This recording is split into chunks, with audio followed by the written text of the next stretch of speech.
اعوذ باللہ من الشیطان الرجیم، بسم اللہ الرحمن الرحیم۔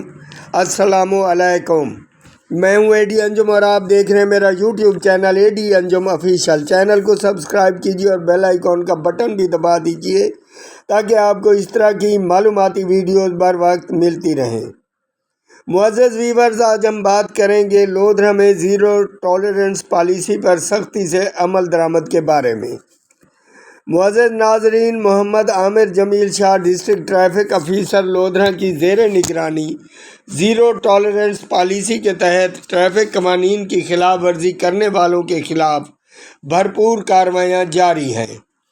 ٹریفک پولیس کی جانب سے بغیر ڈرائیونگ لائسنس گاڑی چلانے، ہیلمٹ کا استعمال نہ کرنے، غیر معیاری اور غیر نمونہ نمبر پلیٹس لگانے، غیر قانونی LED لائٹس کے استعمال، سیٹ بیلٹ نہ باندھنے، غلط پارکنگ، اوور لوڈنگ اور ون وے کی خلاف ورزی کرنے والوں کے خلاف بلا امتیاز قانونی کارروائی عمل میں لائی جا رہی ہے۔ ان اقدامات کا مقصد شہریوں کی جان و مال کا تحفظ یقینی بنانا ہے، سڑکوں پر نظم و ضبط قائم رکھنا اور ٹریفک قوانین کی پاسداری کو فروغ دینا ہے تاکہ ایک محفوظ اور منظم ٹریفک نظام تشکیل دیا جا سکے۔